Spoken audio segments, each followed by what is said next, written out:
ஓம் நம சிவாய திருஷ்டம்பலம். கைலாயம் சிவசக்தி அடிவர் சிவஞானி சிவச்சந்திரன் நாயனத்தில் கைலாயம் சிவசக்தி அருளும் அற்புதங்களும் அன்றரசனம் சிவிலையிலுமாகும். ஞான கைலாயம் அகிலலிங்க நந்திமலை, தருமபுரி டிஸ்ட்ரிக்ட், பாலக்கோடு வெளிச்சந்தை சூடுபட்டி பிக்கநல்லி வழியாக மேலே செல்ல வேண்டும். அங்கே நாளை பௌர்ணமி, 19ஆம் ஆண்டு பௌர்ணமி 2019. அங்கே அந்த ஞான கைலாய மலையிலே திருவண்ணாமலை போன்று தீபம், கிரிவலம், லிங்கம், நந்தி இவையெல்லாம் வைத்து அங்கே அம்மையப்போட தொண்டுகள் நடக்க வேண்டும் என்று அம்மையப்பன் ஞானத்திலே கொடுத்திருந்தார். அதன் பிறகாக 2021ஆம் ஆண்டு அங்கே முதல் தீபம் ஏற்றிவிட்டேன். அதன் பிறகாக 2022ஆம் ஆண்டு கிரிவலமும் தொடங்கிவிட்டது. 2023ஆம் ஆண்டு அம்மையப்பன் லிங்கம் ஓம் சர்வசக்தி ஓம் சர்வஞான குபேர கைலாசநாதர் என்று அம்மையப்பன் லிங்கமும் அங்கே பிரதிஷ்டை செய்து, நந்திகேஸ்வரெலாம் பிரதிஷ்டை செய்து அதன் பிறகாக தொடர்ந்து பூஜைகள் நடந்து வருகிறது. இப்பொழுது கிரிவலம் தொடங்கி 19ஆம் ஆண்டு கிரிவலம், 19ஆம் மாதம் கிரிவலம் நாளை. அதற்காக அனைத்து மானிடர்களும், அனைத்து பாமரர்களும், அனைத்து சிவனை வழிபடக்கூடியவர்களும், தொடர்ந்து சிவன் ஆலயம் செல்பவர்களும் அங்கே கண்டிப்பாக வாருங்கள். அம்மையப்பரோட அருள் பெறுங்கள். அடிவென்ற அவதாரம் இந்த ஜென்ம அவதாரமாக ஒவ்வொரு யுகங்களிலுமே இறைவன் ஒவ்வொரு நாடுகளிலே இறைவன் ஒவ்வொரு அவதாரம் கொண்டு வருவார், ஒவ்வொரு அடிவர்களாக. அதுபோன்று இந்த ஞான கைலாயம் அகிலலிங்க நந்திமலை என்பது இது எத்தனை யுகத்திற்கு முன்பாக இந்த மலையெல்லாம் தோன்றியது என்று புவியில் எவரும் அறிய முடியாத நிலை அது. ஏனென்றால் ஆண்டவன் ஒவ்வொரு யுகங்களிலுமே பார்த்தால் ஒவ்வொரு இடங்களிலே அந்த இடமெல்லாம் அழித்துவிட்டு இன்னொரு இடங்களை உருவாக்குவார். இல்லை என்றால் மொத்தமாகவே எல்லாமே பூமிக்குள் தண்ணியால் எல்லாம் தண்ணி சூழ்ந்து தரைமட்டமாகி மீண்டும் அதன் பிறகாக ஒவ்வொன்றாக என் அம்மையப்பன் உருவாக்குவார். இது போன்று நிறைய அற்புதங்கள் இருக்கிறது. அப்படி இந்த மலைகள் துருகமலை என்று சொல்லக்கூடிய மலை லிங்கமலை ஆகும். துருகமலை என்பது நந்திமலையாகவும், தேவகிரி மலை என்பது லிங்கமலையாகவும் இருக்கிறது. இந்த மலைகள் எனக்கு 2019ஆம் ஆண்டு தெரிகிறது ஞானத்திலே என் அம்மையப்பன் என்றால் அடிவனே அவதாரம் கொண்டு பிறகு இந்த புவியிலே எங்கெங்கே என்னென்ன என்பதெல்லாம் அதுவும் ஞானத்தால் கொண்டே இருக்கிறது. அப்படி இருக்கையை பார்த்தால் அதன் பிறகாக தான் எங்களது எல்லா செயல்களும் செய்து கொண்டு என் அம்மையப்பன் வருகின்றார். எனவே கண்டிப்பாக அனைவர்களுமே இந்த நாளை 19ஆம் ஆண்டு கிரிவலம் இருக்கிறது, கண்டிப்பாக வாருங்கள். அன்னதானம் தொடர்ந்து நடைபெறுகிறது. அந்த அன்னதானம் போடுவதற்காக பாத்திரமும் புதிதாக ஒன்று வாங்கியிருக்கின்றோம். எல்லாம் பக்தர்கள் அவரவரால் முடிந்த அளவுக்கு கொடுத்த பணத்தை வைத்து அந்த பாத்திரங்கள் இப்பொழுது வாங்கியிருக்கின்றோம். நாளை அந்த புதிய பாத்திரத்தில் தான் சமையல் செய்ய போகிறோம். எனவே கண்டிப்பாக அனைவர்களுமே தவறாமல் ஞான கைலாயமலையிலே அம்மையப்பனுடைய அருள் பெறுங்கள். அடிவன் அவதாரத்திலிருந்து தாங்களுக்கு எந்த குறையாக இருந்தாலும் சரி, இன்னதான் என்று சொல்ல முடியாது. அதாவது திருமணங்கள், பிள்ளைகள், செய்வினைகள், இந்த மந்திரங்களால் இவைகளால் மட்டும் பார்த்தால் மனிதர்கள் அனைத்து வகையான துன்பங்கள் அடைகிறார்கள். அதே போன்று வியாபாரம், அந்த பணம் வரக்கூடிய செயல்கள், கூலி செய்வர்களுக்கும், தொழில் செய்வர்களுக்கும், பெரிய பெரிய பிஸ்னஸ் செய்வர்களுக்கும் எத்தனையோ தடைகள்லாம் வருகிறது. தடைகள் அந்த தடைகள்லாம் அவர்களை அழித்து விடுகிறது. அது குடிமனிதரால் வரக்கூடிய தடைகள் இருக்கலாம், இல்லை குடிமனிதர்களால் செய்வினைகளை செய்து அந்த வேலையெல்லாம் தடைப்பட்டு விடலாம், இல்லை குடும்பங்களே அந்த பேய் பிசாசு சூழ்ந்து கொண்டு பயங்கர துன்பத்தை படலாம். இப்பொழுது கூட போச்சமல்லி அருகே ஒரு இடத்திற்கு அழைத்து சென்றிருந்தார்கள். அங்கே அந்த அம்மா சொல்லுகிறது, அவருடைய கணவனும் இல்லை, இறந்து விட்டார். அந்த அம்மா சொல்லுகிறது, அவங்க வீட்டு முன்பாக ஒரு மரம் இருக்கிறதாம். சுவாமி, அந்த மரத்திலே பேய்கள் எல்லாம் அப்படி விளையாடி கொண்டு இருக்கிறது, குழந்தை மாதிரி எல்லாம் விளையாடிட்டு இருக்கு. அவங்க குடும்பத்தில் எல்லாருமே பார்த்தா ஃபுல்லாகவே ஒரு மாதிரியாகவே இருக்காங்க. எல்லாமே அந்த வீட்டில் தூங்க முடியாது, படுக்க முடியாது, அப்படியேப்பட்ட ஒரு ப்ராப்ளம்ஸ் அங்கே ஏன்னா அவங்க வீட்டுக்காரன் செத்து நான் போகும்போது 10 நாள் என்ன சொன்னாங்க, இன்னைக்கு போயிட்டு கூட ஆகும், ஒரு 6-7 நாள் ஆகுன்னு நினைக்கிறேன். இப்போ ஒரு 20 நாளைக்குள்ளே தான் அவங்களுடைய மொத்தமாக அந்த இவர் இறந்துருக்காரு. 10 நாள் இருக்கு. அப்போ அடியனை கூப்பிட்டு போனாங்க. போயிட்டு அங்கே பூஜைகள் செய்து அந்த ஆன்மர்கள் எல்லாம் என்னுள்ளே வர வைத்து அவளை அங்கே க்ளீன் செய்துவிட்டு வந்திருக்கின்றேன். நிறைய இடம் பாலக்கோட்டை அருகே நிறைய இடங்கள் இருக்குது, எத்தனை இடங்கள் சொல்லுவது இல்லையா? எனவே அது போன்று இப்படி என் அம்மையப்பன் என்றால் பேய் ஓட்டுவர்கள் என்றால் சவுக்கெடுத்து அடிப்பது இது போன்றெல்லாம் வந்து பல துன்பங்களை படுத்துவார்கள். உடுக்கெல்லாம் அடித்துக்கொண்டு முடியை கட்பது, அந்த முடியை இழுப்பது, அந்த பேய் இருக்கக்கூடிய பெண்களை போட்டு அடித்து சித்திரவதை பண்ணுவார்கள் பாமர மூடர்கள். இந்த பணம் சம்பாதிக்க வேண்டும் என்பதற்காக பேய் ஓட்டுகிறேன் என்று ஒவ்வொரு இடங்களையுமே ஆலயம் கட்டிக்கொள்வது, வராகி ஆலயம் கட்டிக்கொள்வது. அது வராகினா என்னன்னே தெரியாது. வராகி ஆலயம் கட்டிக்கொள்வது, அந்த ஆலயம் கட்டிக்கொள்வது, இப்படி பல வகையான வந்து ஆலயங்களை கட்டிக்கொள்வது, கட்டி கொண்டு வந்து நான் வாக்கு சொல்கிறேன் என்றெல்லாம் வந்து இந்த பணம் சம்பாதிப்பதற்காக வந்து, என்றால் வேற எதுவும் தொழில் இல்லை என்பது அந்த சொந்த இடம் வாங்கி கொண்டு அதிலே கோயில் கட்டி கொண்டு அந்த வாக்கு சொல்கிறேன் என்ற செயல்களில் ஈடுபட்டு விடுகிறார்கள். யாராவது வருவர்களாக வந்து எப்படியாவது என்ற பணம் போட்டு கொடுத்து விடுவார்கள் அல்லவா? ஏதாவது ஒரு வந்து செயலை வைத்து கொண்டு பணத்தை டொனேஷன் வசூல் பண்ணி கொள்ளலாம் அல்லவா? இது போன்றெல்லாம் செய்கிறார்கள். எனவே அவர்கள் குடும்பமெல்லாம் அழிந்துவிடும். என்றால் தொழில் என்பது வந்து உலகிலேயே அளவற்ற தொழில்களை வைத்திருக்கின்றான் ஆண்டவன் கைலாயம் ஆதிசிவசக்தி. அவைகளை செய்து பிழைக்க வேண்டும். ஆண்டவரிடம் எனக்கு நல்ல ஒரு தொழிலை கொடு, அதன் பிள்ளையாக என்னை நல்ல மாதிரி வாழவை, பிறகு உன்னுடைய சிந்தனையை கொடுத்து என்னை உன் தொண்டு செய்து வைத்து உன் நகம் உரைத்துக்கொள் என்றுதான் கேட்க வேண்டும். ஆனால் மனிதர்களோ வந்து அங்கங்கே ஒரு ஆலயம், அவர் நிலம் ஒன்று கொஞ்சம் இருந்தால் போதும் அதில் ஒரு ஆலயம் கட்டிக்கொள்வது. கேட்டால் அவர்களெல்லாம் வாக்கு சொல்கிறேன் என்பது. வாக்கு சொல்வதற்கு வந்து ஒரு வரைமுறை வேண்டாமா? வாக்கு என்றால் யார் சொல்லுவது? அது இறைவனே வந்து ஒவ்வொரு ஜென்மத்திலேயும் யுகத்திலேயே வந்து அடிவர்களாக அவதாரம் செய்ய வேண்டும். அவர்களுடைய நாவால் வந்து கூறிய வார்த்தைகளை வந்து ஆண்டவனே நடத்தி வைப்பான். அதுதான் திரு நாவுக்கரசர் என்று வந்து அந்த காலத்தில் இருந்தார். அவருடைய நாவால் இறைவனை புகழ்ந்து பாடி அவர் என்ன வார்த்தை சொன்னாலும் சரி அந்த வார்த்தை அப்படியே நடக்கும். அவரும் ஒரு நாகப்பாம்பு கடிக்க வைத்து இறைவன் அவருடைய தொண்டை பக்தர்களுக்கு தெரிவித்திருக்கின்றார். புரிகிறதா? திங்களூர் என்ற ஒரு ஊரிலே அப்பூதியடிகளுடைய பிள்ளைகளுக்கு ஓம் நம சிவாய் பேச முடியவில்லை ஐயா. ஓம் நம சிவாய்.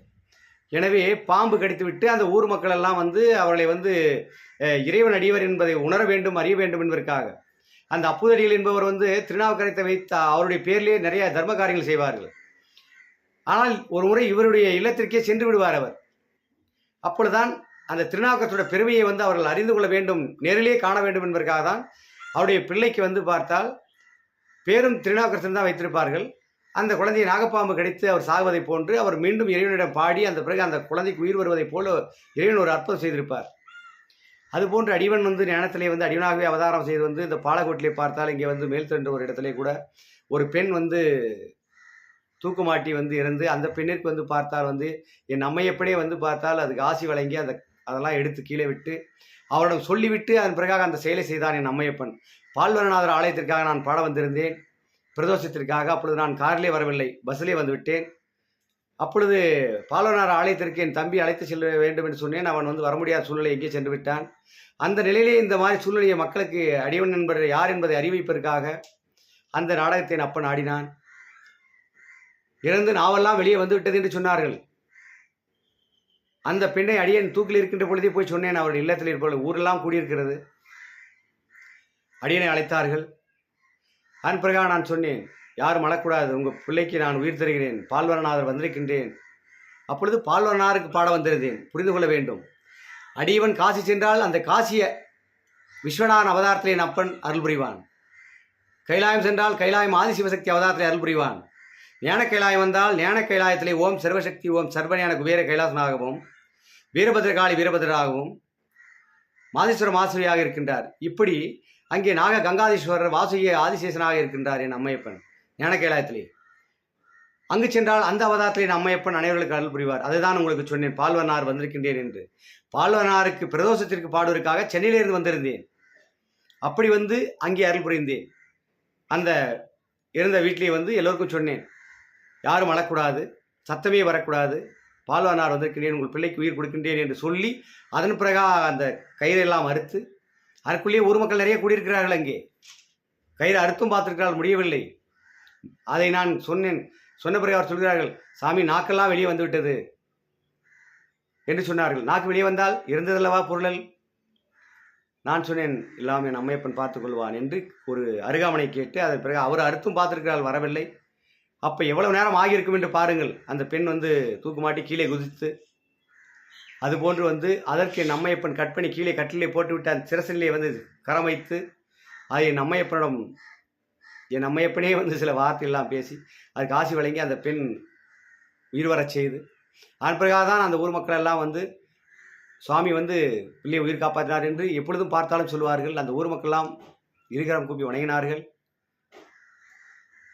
புரிகிறதா? அப்படியே நம்மையப்பனை அவதாரம் செய்து வந்து அங்கங்கே வந்து அற்புதங்களை செய்கின்றான். அதுதான் வந்து வாக்கு என்பது. அது இறை வாக்கு, அது சிவனுடைய வாக்கு, அது சக்தியோட வாக்காகும். யாரென்றே தெரியாது, என்ன தொழில் செய்ய தெரியாது. கணவனை மனைவி விட்டு விட்டு ஓடுவது, மனைவியை கணவன் விட்டு விட்டு ஓடுவது, ஊரா சொத்தை ஏமாற்றுவது, இவள் புருஷனை அவள் வைத்துக் கொள்வது, அவள் புருஷனை இவள் வைத்துக் கொள்வது, இப்படியெல்லாம் கிடப்பது. அப்படி இருந்து கொண்டு வந்து நான் வாக்கு சொல்லுகிறேன், நான் ஒரு ஆலயம் கட்டுகிறேன். என்னது அது? பிழைப்பு ஓட்டுவதற்காக எத்தனையோ தொழில் இருக்கிறது. ஆண்டவன் ஆலயத்திற்கு சென்று எப்பா எனக்கு நல்ல வேலையை கொடுத்து என்னை காப்பாற்றி என்று கேட்டுக்கொண்டு வேற ஏதாவது வேலை செய்து தான் சம்பாதிக்க வேண்டும். அந்த இறைவனையே ஆலயம் கட்டி வைத்துக் கொண்டு நான் வாக்கு சொல்லேன்னு சொல்லி சம்பாதித்தால் அந்த இறைவனை அழித்து விடுவான். பெரிய பெரிய வந்து இந்த மாதிரி மடத்தில் இருந்தவர்கள் கூட வந்து இறந்திருக்கின்றார்கள். அதாவது வாழும் வயதில் இறந்திருக்கின்றார்கள். வயதாகி சாவது சாவு, வாழும் வயதிலே சாவது வந்து துர்மரணமாகும். அவர் சந்ததியெல்லாம் அழித்து விடுவான், என் அம்மையப்பன் அல்லல் படுத்தி விடுவான். புரிகிறதா? அது போன்று இருக்கிறது ஐயா. எனவே ஞானக்கிழாய்மலை வாருங்கள், வந்து அம்மையப்பன் நல்பெறுங்கள். நேரமில்லை. எனவே தாங்கள் என்ன நினைத்து வந்தாலும் சரி, நாகதோஷம் செவ்வாய் தோஷங்கள், அங்கே நாக கங்காதீஸ்வரன் வைத்திருக்கின்றேன். அங்கே அம்மையப்பன் பூஜை செய்து தாங்களுக்கு ஆசி வழங்குகின்றேன். குபேர கைலாசநாதன் உங்களுக்கு செல்வங்கள் வரும், சிவனுடைய அகம் உரிவீர்கள். எனவே தாங்கள் எங்கிருந்து வேண்டுமானாலும் அடியவனிடம் பேசினால் போதும், நினைத்தால் போதும், உங்களுக்கு அந்த பிரச்சனை தீரும். எனவே 6380084253 9677518561 இந்த நம்பருக்கு ஃபோன் செய்யுங்க. ஃபோன் செய்து தாங்கள் வந்து அம்மையப்பன் அனுப்புறீங்கள். கண்டிப்பாக வாருங்கள். இந்த அன்னதானம் பாத்திரம் இப்பொழுது வாங்கியிருக்கின்றோம். அந்த பாத்திரத்திற்கு வந்து பொருள் கொடுத்தவர்கள் அனைவர்களுக்குமே என் அம்மையப்பன் நல்லருளாசி. முருகன் பாத்திர கடை பாலக்கோட்டிலே தான் பாத்திரம் எடுத்தோம். அதில் பாத்திர கடைக்காரரே வந்து 2500 ரூபாய் நான் வந்து லெஸ் செய்து கொள்கிறேன் என்று சொன்னார். அதன் பிறகாக புறத்தூரிலே வந்து பார்த்தால் அடியனுடைய இல்லத்திற்கு அருகே வந்து முழுகு கவுண்டர் அவருடைய மகன் கோவிந்தராஜ், அவன் வந்து ஒரு 2000 ரூபாய் கொடுத்தான். சென்னையிலே இருந்து பார்த்தால் சரஸ்வதி என்று ஒரு அம்மா வந்து ஒரு 1000 ரூபாய் கொடுத்தார். புவனேஸ்வர் என்று இருக்கின்றார் சென்னையில், அவர் ஒரு 1000 ரூபாய் கொடுத்தார். புரிகிறதா? பிறகாக வந்து மிலிட்ரி ஹாஸ்பிட்டல் கிருஷ்ணகிரி வந்து காட்டமட்டி கோயில் பக்கத்திலே அவர் ஒரு 500 ரூபாய் அனுப்பியிருந்தார். பிடி ஆஃபீஸ்க்கு ஆப்போசிட்லேயே வந்து சின்னார்தவள்ளிக்காரங்க வந்து அந்த செல்போன் கடைக்காரர் அவங்க ஒரு 500 ரூபா கொடுத்துருக்காங்க. மீதி இன்னும் வந்து எல்லார்ட்டையும் கேட்கணும், பார்க்கலாம் அது யார் யார் அந்த எல்லாம். அதாவது ஒவ்வொரு வருடங்களாக என் அம்மையப்பன் அங்கே வந்து பக்தர்கள் வருகின்றவர்களுக்கெல்லாம் அந்த பாத்திரத்தில் சாப்பாடு செய்து போட்டு அந்த பாத்திரத்தை வாங்குவதற்கு பணம் கொடுத்தவர்களுக்கெல்லாம் என் அம்மையப்பன் அனைத்து நன்மைகளும் கொடுப்பார், குபேர வாழ்வை கொடுப்பார். இடர்பிணி விபத்தில் வறுமையில் அனைத்துமே கொடுக்க மாட்டார். அப்படி என் அம்மையப்பன் காப்பாற்றுவார். அதற்காக யார் யார் அந்த பாத்திரம் வாங்குவதற்கும் அந்த அன்னதானம் போடுவதற்கும், அன்னதானம் கூட நாளைக்கு போடுவதற்காக வந்து பாலக்கோட்டிலே இந்த சிலுவனார் ஆலயத்துக்கு பக்கம் மாரியம்மன் கோயில் ஒன்று இருக்கிறது. அதில் ஒரு ஐயா இருக்கின்றார், வந்து மாரியம்மன் கோயிலே பூஜை செய்கிறார். அவரும் அந்த பனங்காட்டுக்குள்ளே தான் இங்கே சொன்னார். பனங்காடா அது என்னவோ உள்ள அந்த சிலுவனார் கோயில் சந்திலே தான் அவர் பூக்கடை மாதிசையா கிட்ட வருவார். அவர் அந்த மாரியம்மன் கோயில் பூசாரி, அவர் கொஞ்சம் கனமாக சிவப்பாக இருப்பார், அவர் பொட்டு வச்சுட்டே இருப்பார். நைட்டு தான் என்னை பார்த்தாரு, சொன்னார். அவரும் வந்து சாமி நான் அரிசி எடுத்து கொடுக்குறேன்னு சொன்னார். புரிகிறதா? பார்த்தீங்கன்னா இப்போ இன்னொருத்தர் வந்து பார்த்தாக்க ராயகோட்லேருந்து ஒருத்தர் வந்து அரிசி நான் ஒரு மூட்டை 800 சுவாமின்னு சொல்லியிருக்காரு. அவர் எத்தனை மணிக்கு வராரு என்னன்னு தெரில வந்து, அதனால் அவரும் எட்டும் தரேன்னு சொல்லியிருக்காரு. இப்போ 2 பேர் சொல்லியிருக்காங்க. பட் என்ன பண்ண வந்து யார் கொடுக்குறாங்களோ கொடுக்கட்டும். புரியுதா? இதுக்கு போல் அதுக்கு முன்னே வந்து பார்த்தாக்கா அதே கோவிந்தராஜ் எங்கே இருக்கார், கோவிந்தராஜ் கொடுத்தாரு. முருகன் பாத்திர கடைக்காரரு, புரியுதா? மாதேஷ் அவங்க வந்து பூ கடைக்காரர், அவங்க என்ன கொடுப்பாங்க. இப்படி நிறைய இருக்கையா டிஎம்சி மல்லிகை கடை. அப்புறம் பாலக்கோட்டில் வந்து பார்த்தாக்கா சில பேர் எல்லாம் அவங்களால என்ன முடியுமோ அது கொடுக்குறாங்க. பூக்காரெலாம் பூ கொடுக்குறாங்க. புரியுதா? அது மாதிரி இருக்கிறது. அதனால் வந்து அப்புறம் அந்த மூர்த்தி டிராக்டர் மெக்கானிக்கிட்ட அவங்க வந்து எதாவது போகும்போது என்னைக்காவது கொடுப்பாங்க, ஏதாவது என்னைக்காவது. அதான் அவங்களாம் வாங்கி இப்போ ரொம்ப நாள் ஆகுது. அப்புறம் பாரி வந்து கொடுப்பார் என்னைக்காவது வந்து பார்த்தாக்கா, அவரும் வந்து பார்த்தா கையில் இருந்தால் ஏதாவது கொடுப்பாரு. மற்றபடி இவங்களெல்லாம் என்ன பண்ண வந்து ரெகுலராக தொண்டு செய்கிறவங்கெல்லாம் இன்னும் நிறையா இருக்காங்க. வந்து 1-2 சொல்ல முடியாது, எனக்கு டைம் இல்லை வந்துட்டு. அதுபோல் நிறையா இருக்குது ஐயா. புரியுதா? அந்த லிங்கம் செய்வதற்கும் மேலே அந்த அற்புதம் பண்ணுறதுக்கு யார் யார் எனக்கு உறுதுணையாக இருந்தார்களோ அனைவருக்குமே நமச்சிவாயத்தின் நல்லருளாசி. அப்புறம் தம்பி ஆறுமுகன் என்று இருக்கின்றான், வந்து இங்கே அண்ணா நகரில் இருக்கின்றான், என்னுடைய தம்பி தான் அவன். போல் இன்னும் நிறையா இருக்கின்றார்கள். எனவே அனைவர்களுக்குமே நமச்சிவாயத்தை நல்லதா செய்ய. புரிகிறதா? மறுபடி என்னையெல்லாம் பார்த்தா நிறைய பாலவூரில் எல்லாருமே நிறையா தீபத்துக்கு எல்லாரும் எண்ணெய் வாங்கி கொடுத்துருக்காங்க. பேர் இன்னும் நிறைய சொல்ல முடியல, ஏன்னா டைம் இல்லை, எனக்கு மொபைல் டைமிங் ஆகிப்போச்சு. ஏன்னா கொடுத்த எல்லாருக்குமே நமச்சிவாய ஆசை. ஏன்னா ஒவ்வொரு வீடியோலையும் ஒவ்வொருத்தர் பேர் சொல்லிட்டு இருக்கேன் இல்லையா, அதனால் ஒன்றும் தப்பு கிடையாது. ஓம் நமசிவாய திருஷ்ணபலம். எனவே கண்டிப்பாக வாருங்கள், அம்மையப்பன் அனுப்புறீங்கள். ஓம் நமசிவாய திருஷ்ணபலம். அது சாதாரண மலை இல்லை, ஞான கைலாயம். அது அந்த லிங்கமலை நந்திமலை உலகில் எங்குமே கிடையாது. சிவனை பக்தி செய்வதென்றால் சாதாரணமாக கிடையாது, தூய் உள்ளத்தோடு பக்தி செய்ய வேண்டும். அவ்வளவுதான் என் அம்மையப்பன் நல் கிடைக்கும். புரிந்து கொள்ளுங்கள். ஊர்குடி கெடுப்பொருளாம் ஆலயம் கற்றினாலும் அவர்களை அழித்து விடுவான். ஆலயம் கட்டி வாக்கு சொல்கிறேன் என்று இருந்து பணம் சம்பாதித்தாலும் அழித்து விடுவான் என் அம்மையப்பன். இப்பொழுது வந்து ரொம்ப பேசனாகிவிட்டது. என்னது, காலபைரவர் கோயில், வராகி கோயில், இப்படி நரசிம்மர் கோயில், இந்த மாதிரி ருத்ரமாரி இருக்கிறவெல்லாம் கோயிலை கட்டுற மாதிரி கட்டிட்டு அதை வச்சு வாக்கு சொல்லி பணம் சம்பாதிச்சு சாப்பிட்றது, அது அத்தனையும் வந்து பொய். நல்லா சொல்கிறேன் ஐயா. ஒன்று ஊர் பொதுவில் இருக்கிற கோயிலாக இருக்கணும், ஊர் கோயிலாக இருக்கணும், இல்லை உலக பிரசித்தி பெற்ற கோயில்களாக இருக்கணும், உலகத்துடைய கோயிலாக இருக்கணும். மிகப்பெரிய ஆலயங்கள் இருக்குல்லவா, ஆறுபடை வீடுகள், திருவண்ணாமலை போன்ற மலைகள், பர்வத மலை, வெள்ளிகிரி மலை, சருவத மலை, இப்பொழுது ஞான கைலாயம் தருமபுரி டிஸ்ட்ரிக்டில் இருக்கிறது நம்பர் 1 மலை அதுதான். கைலாயம் முதல், அதுக்கப்புறம் பூலோகத்தில் இருக்கக்கூடிய மலைகளிலே ஞான கைலாயம் மட்டும்தான் முதல் மலை. ஏனென்றால் நந்தியாகவும் லிங்கமாகவும் என் அம்மையப்பனே பூலோகத்திற்கு வந்து, அதாவது நந்தி மீது என் அம்மையப்பன் கைலாயம் ஆதிசிவசக்தி பூலோகத்திற்கு வந்து இந்த இடத்துலையே நந்தி வந்து அப்படியே நந்தி வடிவிலே வந்து நந்தி ஆகிறது. சக்தி அன்னை வந்து பார்த்தால் துர்கை அவதாரமாக என்ன பண்ண ருத்ர அவதாரம், அதான் வீரபத்ரகாளி வீரபத்ரங்க இருக்கின்றார்கள். அதிலே அந்த துர்கமலையாக வருகிறது. அந்த மலை வடிவம் நந்தியாக இருக்கிறது. அப்பன் வந்து தேவன் மகாதேவன் தேவகிரி மலையாக மாறுகின்றான். எனவே லிங்கமலையாகவும் நந்திமலையாகவும் இருக்கிறது. இது வேர்ல்டில் எங்குமே கிடையாது. ஒவ்வொரு முறையும் சொல்லிக் கொண்டிருக்கின்றேன். புரிகிறதா? அப்படியே கைலாயம், இது ஞான கைலாயம். அடிவன் ஞானத்தால் என் அம்மையப்பனுங்க வந்து இந்த அற்புதங்களை செய்து கொண்டிருக்கின்றான்.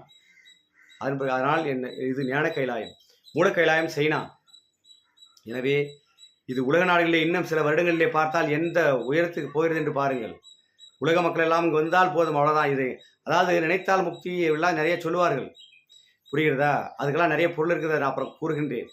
எனவே இந்த மலை ஞான கைலாய மலை. இது இங்கு வந்து எவரெல்லாம் வந்து தியானம் செய்கிறார்களோ, வருகிறார்களோ, வந்து என் அம்மையப்பனை வழிபடுகிறார்களோ, அந்த கைலாசங்களை குளிக்கிறார்களோ, அடிவனிடம் வந்து என் அம்மையப்பனை அவதாரம் கொண்ட என் தாய் தந்தை அடிவனிலிருந்து வழங்கும் அருளாசி விளைவாக அனைத்து இடர் நீங்கி இன்புற வாழ்ந்து இமைவான அகமுறிவார்கள். ஓம் நமசிவாய திருச்சம்பலம். இன்றைக்கு வந்து 20/6/2024. ஓம் நமசிவாய திருச்சம்பலம். தூய் உள்ளத்தோடு சிவன் திரு ஆலயங்களுக்கு செல்ல வேண்டும், திருவடிகளை தொழ வேண்டும்.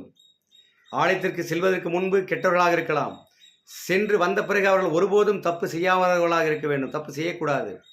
அப்படி இருந்தால் அவர்களை ஆண்டவன் ஆட்கொள்வான், இல்லை என்றால் அவர்களை அழித்து விடுவான். இது உண்மை.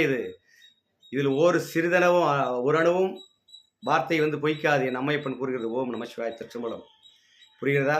நானும் சிவபக்தன், நானும் ருதாட்சம் போட்டிருக்கேன், நானும் வந்து திருநீர் வச்சுருக்கேன், நானும் வந்து காவி ட்ரெஸ் போட்டிருக்கேன்.